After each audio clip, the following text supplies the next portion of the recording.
अस्सलाम वालेकुम, welcome to my YouTube channel. उम्मीद करता हूँ आप सब खैरियत से होंगे जी। तो मैं काफ़ी देर बाद आज वीडियो अपलोड कर रहा हूँ क्योंकि मैंने अपनी स्टडी के सिलसिले में अपनी पीएचडी करने के लिए मैंने चाइना आना था। मेरा चाइना में 2021 में एडमिशन हो चुका था, तो इसलिए मैं काफ़ी ज़्यादा बिजी था। कोविड के बाद अब फ़्लाइट्स वगैरह जब ओपन हुई हैं, हमें एनओसी वगैरह मिली है, तो उस सिलसिले में मेरे से कोई जो है ना वो वीडियो नहीं बनी क्योंकि वो वीज़ा प्रोसेस करना था, ये वो सारी की सारी चीज़ें। ठीक है, तो अब मैंने सोचा कि मैं आपको क्वारंटाइन के हवाले से थोड़ा बहुत गाइड कर दूं कि क्वारंटाइन आपने किस तरह से गुजारना है और आपको क्या क्या चीज़ें जो है ना वो नेसेसरी हैं जो आपने लेके आनी है अपने कंट्री से, अगर आप पाकिस्तान से हैं या इंडिया से हैं।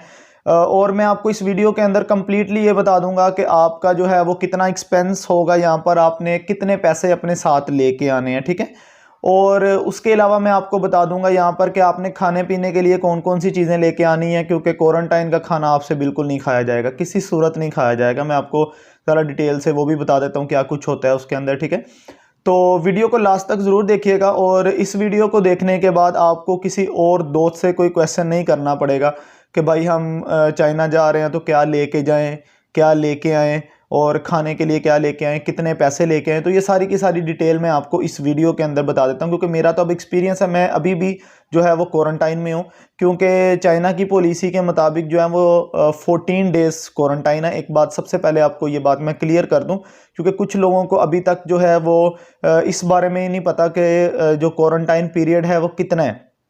असल में ऐसे है कि आप चाइना के किसी भी सिटी में, अगर आपकी यूनिवर्सिटी है और आप चाइना के किसी भी सिटी में लैंड करते हैं, जिस सिटी में आपने लैंड करना है आपने 7 डेज़ वहाँ पर क्वारंटाइन करना ही करना है और वो खर्चा आपने खुद पे करना है। ठीक है, वो आपका 3000 RMB भी हो सकता है, ये खर्चे में मैं बाद में आता हूँ कि कितना हो सकता है। ठीक है, अच्छा, इसके बाद आपने अपने सिटी में चले जाना है, जिस सिटी में आपकी यूनिवर्सिटी है। वहाँ पर जाने के बाद आपने फिर यूनिवर्सिटी आपको जो है वो 7 डेज़ दोबारा से क्वारंटाइन करवाएगी। अब वो डिपेंड करता है कि आपकी जो यूनिवर्सिटी है वो खुद पे करती है या आप लोगों को ही वो पे करना पड़ता है, क्योंकि कुछ यूनिवर्सिटीज़ जो हैं वो खुद पे करती हैं, खाना भी खुद देती हैं, और कुछ यूनिवर्सिटीज़ कहती हैं जी कि ये दूसरे वाला क्वारंटाइन भी आपने खुद करना है। ठीक है, तो एक बात तो ये होगी कि 14 डेज़ क्वारंटाइन है। अच्छा, इसमें कुछ लोग ये क्वेश्चन करते हैं कि अगर हम उसी सिटी में उतरें जिस सिटी में हमारा जो है ना वो यूनिवर्सिटी है। अब लेट्स सपोज मेरी जो यूनिवर्सिटी है वो वुहान में है और मैं Huazhong Science and Technology, Huazhong University of Science and Technology HUST से हूँ, तो मैं वुहान में उतरा हूँ 21 की जो फ्लाइट है। ठीक है, तो वुहान में उतरा हूँ तो मुझे 22 से लेके 22 को मैं सुबह सुबह यहाँ पर लैंड किया हूँ, तो 22 से लेके 29 तक मुझे एक होटल में क्वारंटाइन करना पड़ा है और वहाँ का जो सारा एक्सपेंस था, जो सारा खर्चा था, वो मुझे खुद पे करना पड़ा है। ठीक है, 29 को हमें यूनिवर्सिटी की जो गाड़ियाँ हैं वो हमें होटल से ले आई हैं, हम 2-3 स्टूडेंट थे। ठीक है, और अब हम यूनिवर्सिटी के एक होटल के अंदर, यूनिवर्सिटी के अंदर ही है, वो यूनिवर्सिटी का हॉस्टल ही था, तो इन्होंने आजकल उसे क्वारंटाइन सेंटर बनाया हुआ है यूनिवर्सिटी ने खुद अपने लिए। तो आजकल हम इसके अंदर क्वारंटाइन है, तो हमारी यूनिवर्सिटी जो है वो हमसे इसके कोई चार्जेस नहीं ले रही, ना खाने के चार्जेस ले रही है, ना उसके बाद हमें यहाँ पर रहने के चार्जेस ले रही है। ठीक है, और अगली बात अगर की जाए यहाँ पर, तो हालांकि बाकी कुछ यूनिवर्सिटीज़ हैं वो इसके चार्जेस ले रही है, लेकिन पानी वगैरह हमने खुद मंगवाना होता है, तो 5 लीटर की हम पानी की बोतल मंगवा लेते हैं, तो वो तकरीबन जो है वो हमें 10 युआन की पड़ती है और वो हमारे 3-4 दिन गुजर गए हैं। हमने 2 मंगवाई थी, एक मैंने और एक सामने रूम में पाकिस्तानी और भी दोस्त है जो साथ ही आया था, तो एक उसने यूज़ की। तो अब हमने फिर एक कल मंगवाई थी, वो हमने हाफ हाफ कर ली थी क्योंकि अभी हमें इतनी ज़रूरत नहीं है, हमारा लास्ट डे कल रह गया। कल के बाद जो है वो हम परसों जो है वो चले जाएंगे अपने हॉस्टल के अंदर, अपने रूम के अंदर, जो हमें इन्होंने रूम अलॉट करना, क्वारंटाइन ख़त्म हो जाएगा। अच्छा, तो ये बात मैंने आपको क्लियर कर दी कि चाहे आप अपने सिटी में उतरे जिस सिटी में आपकी यूनिवर्सिटी है, चाहे आप किसी और सिटी में उतरे, आपको 14 डेज़ क्वारंटाइन करना ही पड़ेगा। ठीक है, अगर किसी होटल में आपका 10 डेज़ क्वारंटाइन है तो यूनिवर्सिटी आपको 4 डेज़ करवाएगी, लेकिन इसमें भी कुछ इलाकों के अंदर थोड़ी बहुत वेरिएशन है, लेकिन मोस्टली चाइना के अंदर 14 डेज़ ही क्वारंटाइन चल रहा है। हाँ जी, अब अगली बात कर लेते हैं जी कि यहाँ पर खर्चा कितना होगा। असल में जो है ना डिफरेंट है, वो आपकी मर्ज़ी पे नहीं होता। अगर जब आप एयरपोर्ट पे आते हैं, एयरपोर्ट पे आने के बाद आपकी इमिग्रेशन वगैरह होती है, ये वो आपको सारा सामान मिल जाता है, तो वो सब कुछ वहाँ पर आपको गाइड कर देते हैं। कोई इशू नहीं है आपको इस तरह का कि आपको पता नहीं चलेगा, आप अकेले आ रहे हैं, कोई ऐसा चक्कर नहीं है, आपको सब कुछ वो गाइड करेंगे। चाइनीज़ जो लोग हैं वो बहुत ज़्यादा कोऑपरेटिव हैं। तो आपको वो बसेस में बिठा देंगे, ठीक है। जैसे आपको बसेस में बिठाएंगे तो अब उनकी मर्जी है, क्योंकि उनके राब्ते होते हैं होटल्स के साथ के फलां फलां होटल जो है ना उसके अंदर जगह खाली है, तो वहाँ पर आपको जो है वो लेके जाएंगे। अब वुहान के अंदर अगर मैं बात करूँ तो एक फ़्लाइट आई थी, वो आई थिंक यहाँ पर आई थी कोई नवंबर के करीब, नवंबर कह रहा हूँ, सितंबर के लास्ट पे आई थी यहाँ पर, या 1 अक्टूबर को आई थी, या यहाँ पर जो है ना वो सितंबर के लास्ट पे आई थी। तो उस फ्लाइट के जितने भी पैसेंजर्स थे उन्होंने उन्हें क्वारंटाइन सेंटर के अंदर शिफ्ट कर दिया था। क्वारंटाइन सेंटर जो गवर्नमेंट की तरफ से यहाँ पर बनाए गए थे तब, तो वहाँ पर सिर्फ रहने का खर्चा था, वो था जी 1400 RMB, 1400 युआन तकरीबन, और बाकी 100 युआन जो है वो रोज़ खाने का। उसमें 20 युआन आपके नाश्ते के होते हैं, 20 युआन आपके जो हैं वो लंच के होते हैं, और 20 युआन आपके डिनर के होते हैं। और बीफ रैक में आपको बता रहा हूँ वो आप लोग नहीं खा सकते, हम पाकिस्तानी लोग या इंडियन लोग वो खाना खा ही नहीं सकते। इवन आप उसे डिब्बे को खोल भी नहीं सकते, हालांकि वो मुस्लिम फूड होता है, मतलब हलाल फूड होता है, लेकिन आप उसे खोल ही नहीं सकते, वो बना ही ऐसा होता है, उसका टेस्ट ही ऐसा होता है, उसकी स्मेल ही ऐसी होती है। तो एक बात तो ये मैंने आपको क्लियर कर दी। अब जिस होटल में हमें लेके गए थे वो उसका था 7 डेज का 2818 युआन। 2818 युआन के अंदर खाना पीना भी था और वहाँ पर रहना भी था, ठीक है। तो ये डिपेंड करता है कि वो आपको किस होटल में लेके जाते हैं। तो आपने सबसे पहली बात ये, मैं आपको बाद में बताऊंगा कि आपने पैसे लेके कैसे आने हैं, लेकिन पहले तो आप इस बात पे फोकस करें कि खर्चा कितना होगा।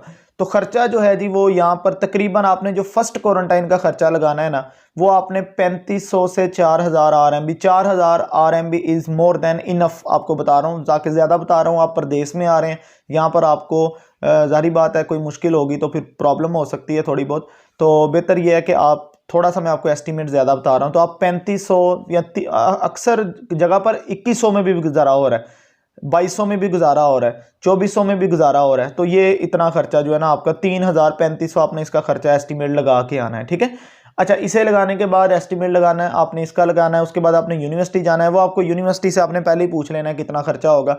हमारी यूनिवर्सिटी ने हमें पहले ही कह दिया था फ्री है, जस्ट पानी वगैरह का आपने खुद लेना है, यहाँ से खाना भी फ्री होगा इंटरनेशनल स्टूडेंट ऑफिस की तरफ से जो हमारी यूनिवर्सिटी का है, और हमारी जो यहाँ पर रिहाइश है वो भी फ्री है 7 डेज़ के लिए, ठीक है। तो ये हमारा काम तो यहाँ तक क्लियर है। आपने अपनी यूनिवर्सिटी से पूछ लेना है कितना खर्चा होगा, वो आपको बता देंगे, तो आपने वो उसके अंदर प्लस कर लेना है जी के 7 डेज़ का वो 3000 या 3500, ठीक है, और उसके अंदर प्लस कर लेना है कि बाकी 7 डेज़ का कितना होगा। अच्छा जी, ये काम होने के बाद आपने इसके बाद कुछ यूनिवर्सिटीज़ जो हैं वो, अगर आपने पाकिस्तान से या अपने जो कंट्री है आपका, वहाँ पर जो चाइना का मेडिकल सेंटर होता है, मेडिकल क्लिनिक होता है, अगर आपने वहाँ से टेस्ट करवाया तो कुछ यूनिवर्सिटीज़ उसे मान लेती हैं, वो कहती हैं कि ठीक है ओके, लेकिन कुछ यूनिवर्सिटीज़ जो हैं वो नहीं मानती। अगर आप वहाँ से करवा के आए हैं, आपको यहाँ पर हॉस्पिटल में लाजमी जाना पड़ता है। हॉस्पिटल वाले आपकी रिपोर्ट्स चेक करते हैं, रिपोर्ट्स वो वाली जो पाकिस्तान से या आप इंडिया से या किसी भी कंट्री से लेके आए हैं, जो आपने वहाँ पर मेडिकल करवाया है चाइना के सेंटर से, तो वो कुछ यूनिवर्सिटीज़ वाले उसे एक्सेप्ट करते हैं, कुछ वाले नहीं करते। अगर तो कुछ यूनिवर्सिटीज़ वाले एक्सेप्ट कर लें उसे, तो फिर आपके वो 228 युआन जो है वो बच जाते हैं। लेकिन अगर यूनिवर्सिटीज़ वाले उसे ना एक्सेप्ट करें तो फिर आपको 228 युआन भी इसके अंदर ऐड कर लें, जो आपको मैंने 2 चीज़ें पहले बताई हैं। अच्छा, इसके बाद अगर नेक्स्ट बात की जाए तो ये आपको 1-2 दिन बाद, ये यूनिवर्सिटी सब कुछ खुद अरेंज करती है। जब हमने यहाँ से क्वारंटाइन से निकलना है बाहर, हमने अपने रूम्स में जाना है, हमारे व्हाट्सएप कह रहा हूँ, वीचैट ग्रुप्स बने होते हैं, तो हमें यूनिवर्सिटी जो है वो इन्फॉर्म करती रहती है कि फ़लाँ दिन जो है वो हमने फ़िज़िकल एग्जामिनेशन के लिए जाना है, फ़लाँ दिन हमने जो है वो रेजिडेंस परमिट के लिए जाना है। अब इसके बाद आ जाता है जी आपने रेजिडेंस परमिट के लिए जाना है। एक बात याद रखनी है, आपने 2 जगह पर क्वारंटाइन करना है, तो दोनों जगह पर आपको सर्टिफिकेट दिए जाएंगे। वो सर्टिफिकेट आपने संभाल लेने हैं, जिसके अंदर साइन स्टैंप होगी और उसके ऊपर लिखा होगा कि आपने 7 डेज़ का क्वारंटाइन कंप्लीट किया है, ठीक है। तो आपने उसके बाद रेजिडेंस परमिट के लिए जाना है। रेजिडेंस परमिट के लिए आप जाएंगे उसके बाद अपने फिजिकल एग्जामिनेशन के बाद। अगर तो वो पाकिस्तान वाला मान लेते हैं तो वो हॉस्पिटल वाले आपको बना देंगे सर्टिफिकेट, अगर नहीं मानते तो न्यू आपका सब कुछ करके, टेस्ट वगैरह करके, तो वो न्यू आपका जो है वो लेंगे यहाँ पर सारे टेस्ट वगैरह, ठीक है। तो फिर आपको जी ये आपने रेजिडेंस परमिट के लिए जाना है, वो भी यूनिवर्सिटी ही अरेंज करेगी, और उसका जो है वो तकरीबन 400 RMB खर्चा है अगर आपने 1 साल का रेजिडेंस परमिट बनाना है।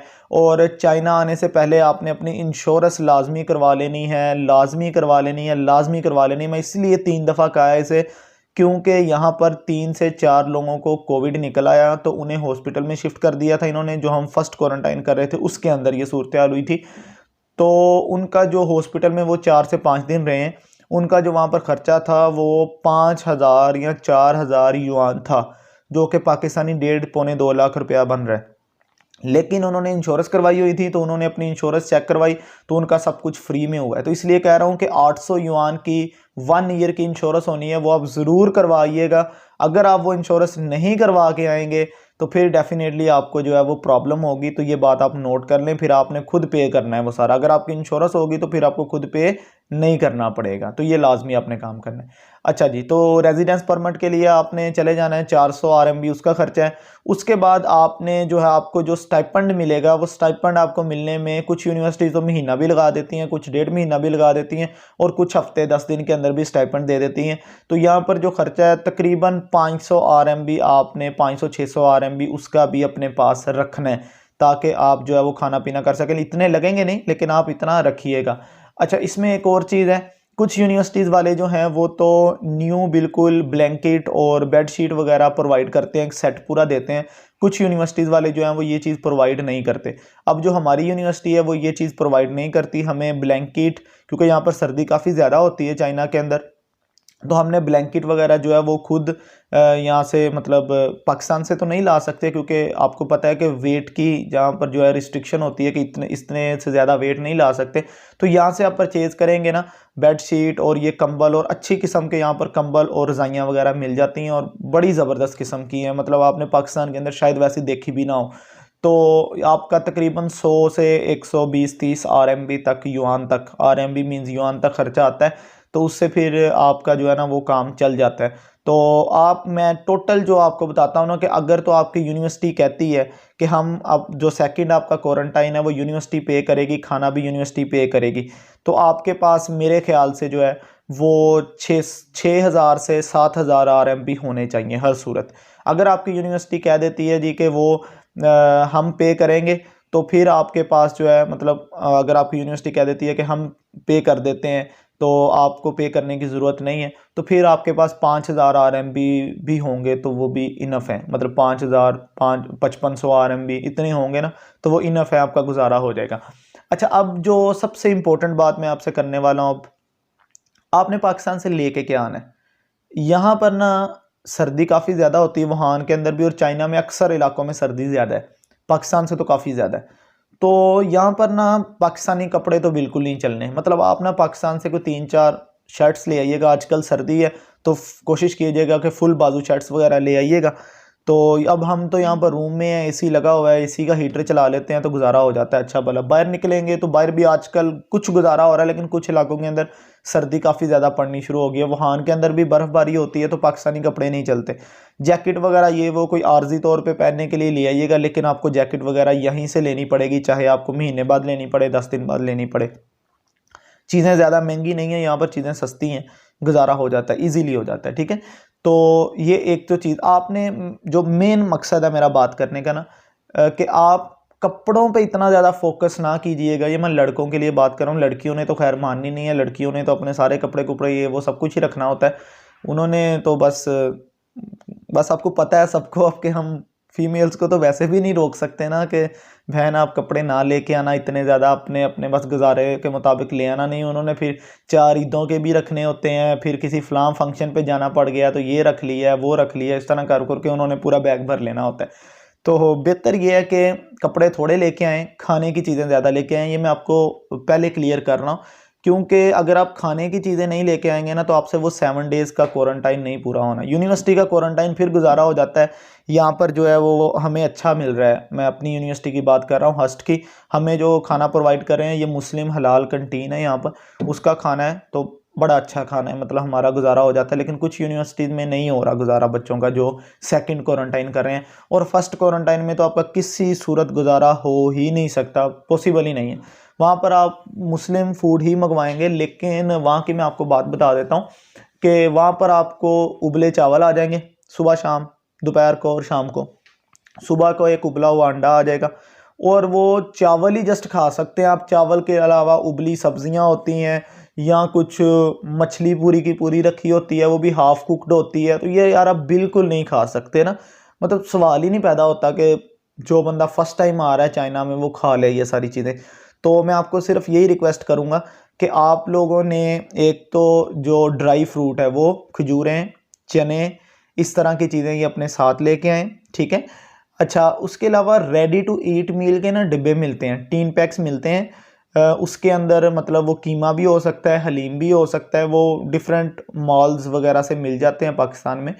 तो उसके ऊपर जो है उसका ये फ़ायदा होता है कि आप जस्ट उसे गर्म करें, तो गर्म करने से जस्ट वो गर्म हो जाता है और उसके बाद आप उसे खा सकते हैं। अच्छा, ब्रेड के जो है वो तकरीबन 3-4 बड़ी ब्रेड्स लेके आइएगा, ताकि आपके पहले 7-8 दिन जो है वो तो अच्छे गुजर जाएँ।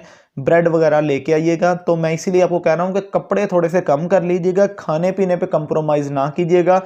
कपड़े आप यहाँ से ले सकते हैं, कोई इशू नहीं है। आप एक सूट से भी या 2 आप पैंट शर्ट से या ट्राउज़र वगैरह से 7 दिन गुजार सकते हैं। लेकिन अगर खाना नहीं लेके आएंगे तो आपका टाइम नहीं गुजरेगा, आपके 7 दिन नहीं गुजरेंगे। और बाहर से लाने की कुछ परमिशन नहीं होती, कुछ होटल्स जो हैं वो दे देते हैं परमिशन। लाइक जिस होटल में हम थे, तो मैंने 4th डे या 3rd डे जो है ना उनसे रिक्वेस्ट की थी कि मुझे जो है ना वो 4 एप्पल्स और उसके बाद उन्होंने 5 जो है बनानास केले और 4 जो हैं वो नाशपातियाँ ला के दी थी। 4 मैंने जो है ना, ये मैं आपको दिखा देता हूँ, बल्कि मेरे पास अभी भी पड़े हुए हैं। तो ये मैंने ब्रेड मंगवाई थी, ठीक है। इस तरह की पैकिंग में ब्रेड होती है, इसके अंदर 6 पीसीज होते हैं ब्रेड के, ठीक है। तो ये मैंने मंगवाई थी और एक ये मैंने जैम मंगवाया था। तो ये सारी चीज़ें जो मैंने आपको बताई हैं ये मेरे पास 132 युआन में आई थी, ठीक है। और मेरा इससे बहुत अच्छा गुजारा हो गया था। लेकिन कुछ होटल्स वाले नहीं परमिशन, तो बेहतर ये है कि आप एक जैम ले आएँ पाकिस्तान से, ठीक है, या इंडिया से, जहाँ से भी आप। अच्छा, इसके अलावा आप ब्रेड लेके आएँ, ठीक है। ब्रेड के बाद आप शुगर लाजमी, चीनी लाजमी लेके आएँ। आपके पास ये एवरीडे दूध वगैरह लेके आएँ अगर आप चाय के शौकीन हैं, ठीक है। और ये टी बैग्स वगैरह जो हैं ये लेके आएँ, ठीक है। टी बैग्स मेरे पास और भी पड़े हुए हैं, ये बस अब एंड होने वाले। केटल वगैरह यहाँ पर होती है, ठीक है। यहाँ पर जो है मतलब आपका जो पहले वाला क्वारंटाइन है वहाँ पर भी केटल होगी, जो सेकंड वाला क्वारंटाइन है वहाँ पर भी केटल होगी। लेकिन जो आपका रूम होगा ना वहाँ पर केटल नहीं होगी। तो यहाँ से अगर आप केटल परचेज़ करते हैं तो आपको 10-20 युआन की केटल जो है ना वो ऑनलाइन मिल जाती है। यहाँ पर ज़्यादातर लोग ऑनलाइन ही शॉपिंग करते हैं। तो ये सारी की सारी चीज़ें मैंने आपको बता दी हैं। इसके अलावा मुझे नहीं, अच्छा, एक अपने साथ प्लेट लेके आएँ, एक चम्मच लेके आएँ। ये सारी की सारी चीज़ें प्लीज़ आप नोट कर लीजिएगा। अगर आप वीडियो को लास्ट तक देखेंगे तो आपको, मुझे नहीं लगता कि किसी और से कोई चीज़ पूछनी पड़ेगी, ठीक है। अच्छा, तो आपने कप वगैरह अपना एक ले आना है। ये अच्छा, यहाँ पर देखें, ये सेब वगैरह मैंने मंगवाए थे, तो ये सेब इस तरह पैकिंग के अंदर ही यहाँ पर आते हैं, ठीक है। तो ये सेब वगैरह और बड़ी अच्छी क्वालिटी के, मतलब पाकिस्तान में तो मुझे लगता है कोई सी ग्रेड देते हैं, क्योंकि ये इंपोर्ट वगैरह के होते हैं सारे। तो इंपोर्ट जो चीज़ होती है वो ज़रा अच्छी होती है, तो ये ज़रा अच्छे हैं। तो इसके बाद अगर बात की जाए तो ये सारी की सारी चीज़ें मैंने आपको बता दी हैं। ये चीज़ें आपने करनी है, बस खाने पे यार तवज्जो रखिएगा। मैं आपको भाइयों की तरह मशवरा दे रहा हूँ, क्योंकि बाद में आपको बहुत ज़्यादा प्रॉब्लम होगी। तो ये चीज़ें मैंने आपको बताई हैं। अच्छा, इसके बाद मैं इधर उधर देख रहा हूँ कि कोई और चीज़ मुझे याद आ जाए आपको बताने के लिए। और इस वक्त, हाँ जी, अब मेन जो चीज़ है, जो सबसे ज़्यादा इम्पोर्टेंट है, आपने पैसे कैसे लेके आने हैं। पाकिस्तान से तो भाई आजकल आरएमबी कोई नहीं मिल रहे। मैंने बड़ी ट्राई की थी। आरएमबी का जिस वक्त रेट था ना 33 रुपये पाकिस्तान में, उस वक्त मैंने ट्राई की। फैसलाबाद में जाके मैंने पता किया, क्योंकि मैं फैसलाबाद के पास से ही हूँ।